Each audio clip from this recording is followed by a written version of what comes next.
오늘 말씀은 사실은 다 우리들의 이야기일 텐데요. 살다 보면 나를 이기지 못할 때가 참 많습니다. 욕망을 못 이기고 또 나쁜 습관인 줄 아는데 못 멈추고 하면 안 되는 거 아는데 해버리고, 물론 그런 자리에 설 때마다 어느 정도 고민은 하지요. 이거 할까 말까. 마음 한쪽에서는 하지 마라, 한쪽에서는 해도 괜찮아. 이렇게 막 고뇌하고 갈등하다가 죄를 짓는 쪽으로 가게 되는 경우가 많은데요. 오늘 만약에 여러분의 삶 가운데 이런 모습이 드러나고 있다면 그 이유가 진리를 잡지 않고 있기 때문입니다. 진리를 붙들지 않으면 절대로 세상을 못 이깁니다. 죄도 못 이깁니다. 자기 자신도 못 이깁니다.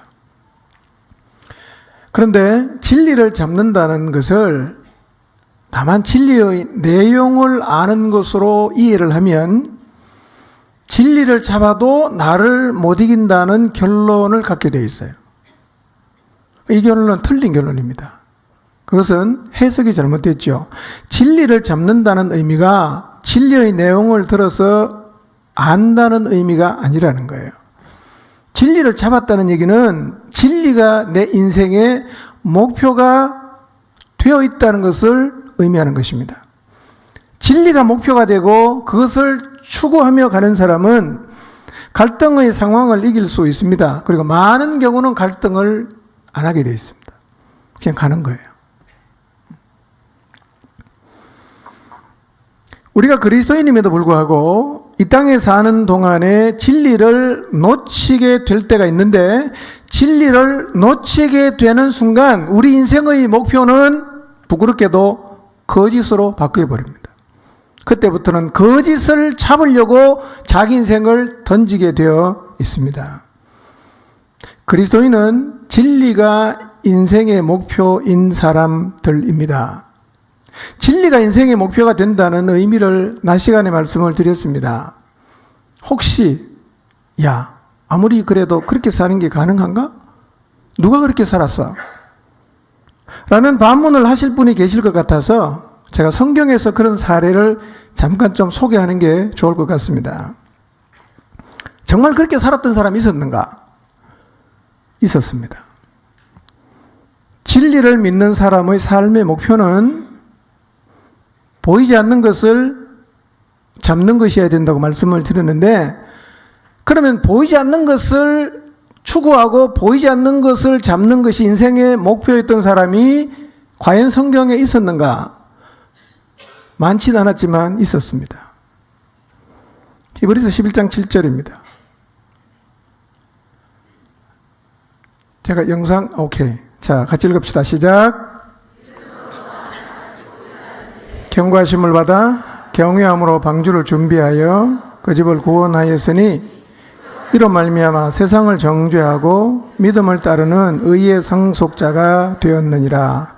물론 여기서 노아가 보이지 않는 일에 경고를 받은 것은 하늘나라는 아니지만, 노아는 120년 뒤에 일어난다는 도저히 확인할 수 없는 이 하나님의 말씀을 경고로 받아들입니다. 그리고 방주를 짓는 일에 자기 자신의 가장 소중한 때 120년을 들였어요.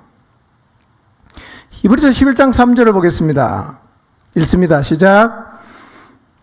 믿음으로 우리는 세상이 하나님의 말씀으로 지어졌다는 것을 깨닫습니다. 보이는 것은 나타나 있는 것에서 된 것이 아닙니다. 보이는 것은 나타나 있는 것에서 된 것이 아니라는 말의 의미는, 우리가 지금 눈으로 보고 있는 이 세상에 존재하는 것들은 지금 현재 나타나 있는 것에서 만들어지지 않았다. 무슨 말이냐? 보이는 세계를 존재하게 한 보이지 않는 세계가 존재한다는 말입니다.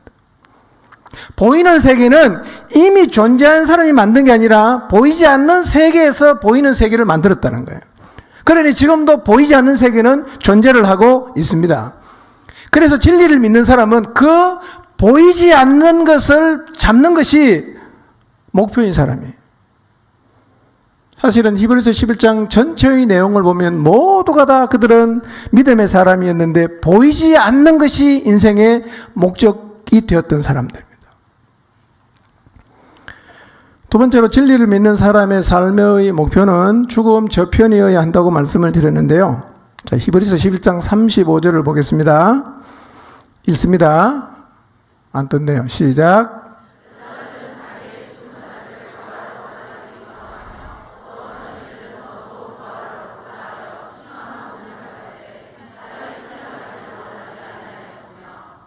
네. 예, 화면 그냥 두세요. 여자들은 자기가 죽은 자들을 부활로 받아들이기도 하고, 이게 무슨 말이냐면 당시 예수님을 따랐던 사람들에게 엄청난 박해가 있었고 고난이 있었어요. 잡혀가서 많은 사람들이 순교를 당했습니다. 그런데 순교를 당할 뻔하다가 그 자리에서 풀려난 사람도 있었다는 거예요. 죽었다고 생각했는데 살아왔어요. 그런 사람도 있었지만 그 다음에 뭐라고 말씀합니까? 어떤 이들은 더 좋은 부활을 얻고자 해서 구태여 그 죽음의 자리에서 노연하기를 바라지 않았다는 것입니다. 그렇다면 이 사람들의 목표가 어디입니까? 죽음 이 편인가요? 저 편인가요? 저 편이었어요. 죽음 저편이 목적이기 때문에 구태여 내가 살아나지 않아도 괜찮다. 그래서 죽음을 받아들였다는 겁니다. 뭘 소망하면서? 부활을 소망하면서. 이 사람들을 성경은 믿음의 사람이라고 얘기하고 있습니다. 믿음을 가지고 사는 사람, 진리가 인생의 목적인 사람은 죽음 이 편을 바라보고 사는 것이 아니라 죽음 저편을 바라보고 살아가는 것입니다. 우리 이전에 그렇게 살았던 사람들이 많았어요. 우리도 그렇게 살아야 됩니다. 세 번째, 진리를 믿는 사람의 목표는 하늘나라여야 한다고 말씀을 드렸습니다. 히브리서 11장 9절 10절을 먼저 보겠습니다. 원고를 미리 넘겨줬는데 못 봤나 보네요. 자, 읽겠습니다. 시작.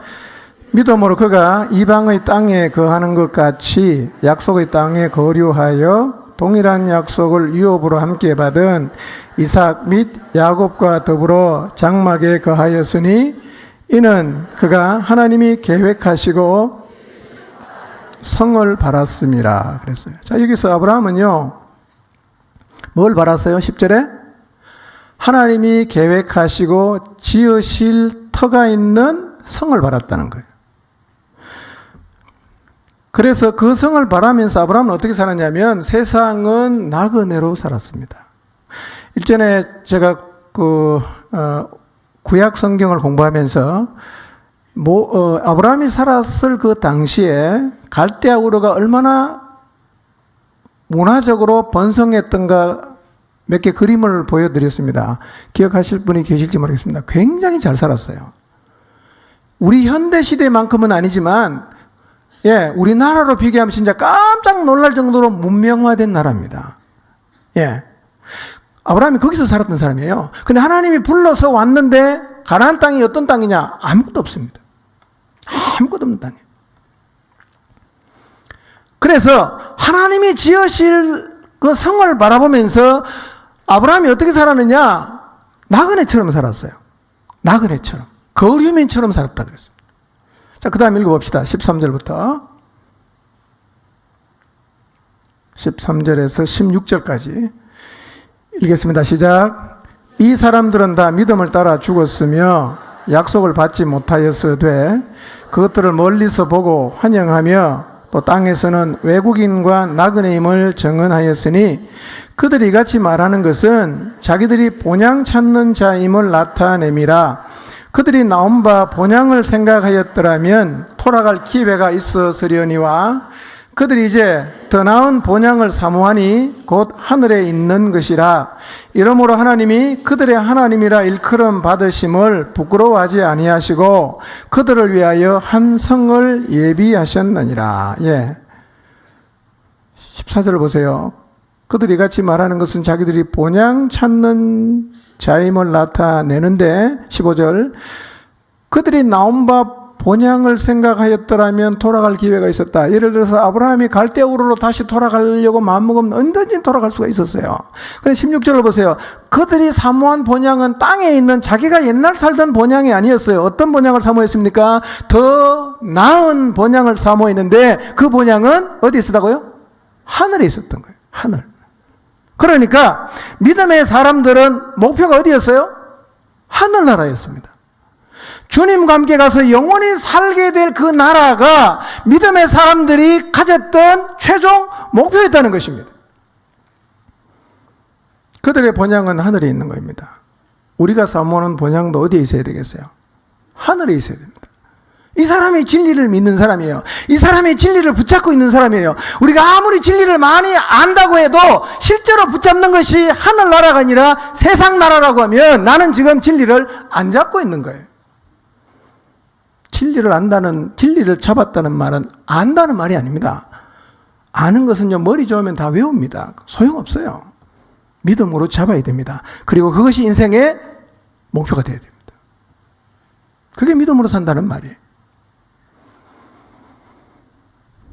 모세도 그랬어요. 히브리서 11장 24절에서 26절을 보겠습니다.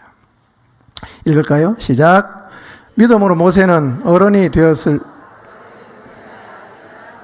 거절하고 도리어 하나님의 백성과 함께 고난받기를 잠시 죄악의 낙을 누리는 것보다 더 좋아하고 그리스도를 위하여 받는 수모를 애굽의 모든 보화보다 더 큰 재물로 여겼으니 이는 상주심을 바라봄이라 그랬어요. 모세는 어떻게 보면 참 아까운 사람입니다. 난 사람이었어요. 너무 똑똑했답니다. 요세푸스 얘기를 보면요, 정말 신동이었답니다. 모세랑 얘기하면 사람들이 깜짝깜짝 놀란답니다. 그런데 하나님의 백성과 함께 고난받겠다고 하다가 광야에 도망가잖아요. 40년 살았어요. 성경은 이렇게 말합니다. 잠시 죄악의 향락을 누리는 것보다 하나님의 백성과 함께 고난받는 길을 택했다. 그리고 그리스도를 위하여 받는 모욕을 이집트의 재물보다 더 값진 것으로 여겼다. 이유가 뭐냐? 그는 장차 받을 상을 내다보고 있었다는 거예요. 이 땅을 살지만 하늘을 쳐다보고 있어요. 거기서 하나님이 자기에게 주실 상을 바라보면서 고난을 하나도 힘겨워하지 않았어요. 하나도 힘겨워하지 않았어요. 그 고난 다 감내하면서 살았습니다. 그러니 모세의 목표가 뭐였어요? 이집트의 왕이 아니었습니다. 모세의 목표는 장차 하나님 앞에 가서 받게 되는 상이었습니다. 이게 목표였어요. 여러분 히브리서 11장을 읽어보십시오. 믿음의 사람들은 다 이렇게 살았어요. 실제로 믿음을 가졌던 사람들의 삶의 목표가 뭐냐면 진리가 목표였습니다. 그게 목표였어요. 아는 게 아니라 실제로 그걸 붙잡고 그것을 목표로 삶을 살아갔습니다. 우리도 이렇게 살아야 됩니다. 어떻게 하면 이렇게 살 수가 있냐? 여러분 하나님 말씀을 들으면 믿음으로 받아들여야 됩니다. 믿음으로 받아들여야 돼요. 여러분 하나님 말씀을 믿음으로 받아들이면 하나님 말씀이 살아있고 하나님 말씀이 힘이 있고 그 하나님 말씀이 적나라하게 나를 보게 하는 것을 경험합니다. 여러분 말씀이 살아있다는 말씀을 기억하시길 바랍니다. 살아있어요. 활동하죠. 그런데 말씀을 늘 듣는데 말씀의 힘을 전혀 경험할 수 없고 말씀이 살았다는 경험을 전혀 할 수 없고 자기를 보지 못하고 있다면 나는 지금 하나님 말씀을 안 받고 있다고 봐야 됩니다. 안 받고 있는 거예요. 말씀을 듣는데 말씀의 영향을 전혀 안 받으면 말씀을 안 받고 있는 거죠. 말씀을 안 받으면 하나님의 크심을 경험할 수가 없습니다. 완벽한 사람은 없지요.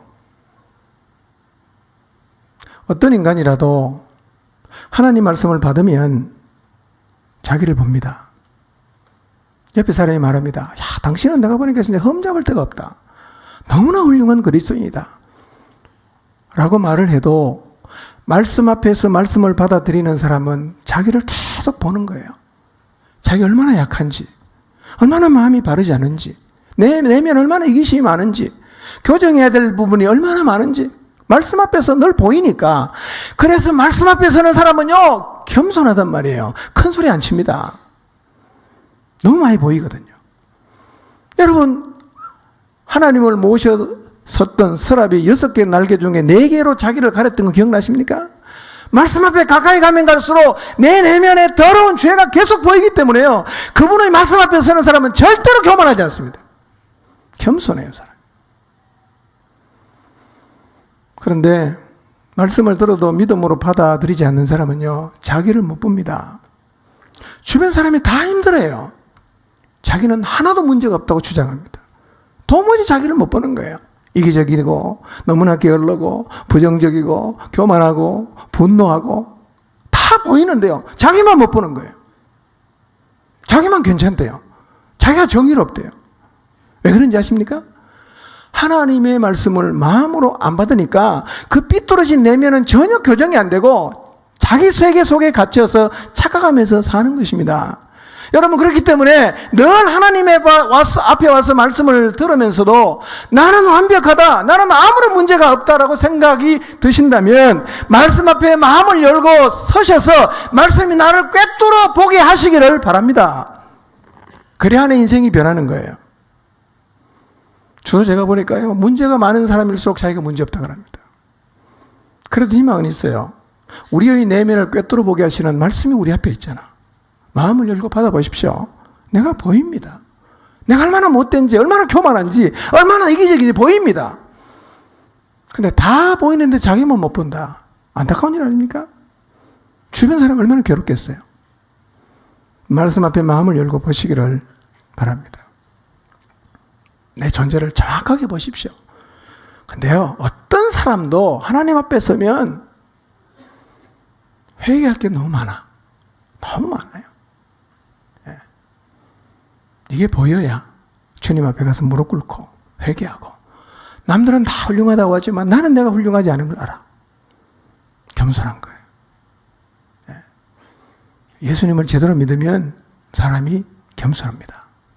이유가 뭐냐? 자기를 보니까요. 어떻게 보냐? 말씀이 우리를 보게 만들어요. 예. 내면을 다 드러냅니다. 우리가 이 자리에 선다면 우리의 마음이 기경되는 것도 쉬워집니다. 여러분, 우리의 마음의 기경은요, 하나님의 크심 앞에 서면 가장 확실하게 이루어집니다.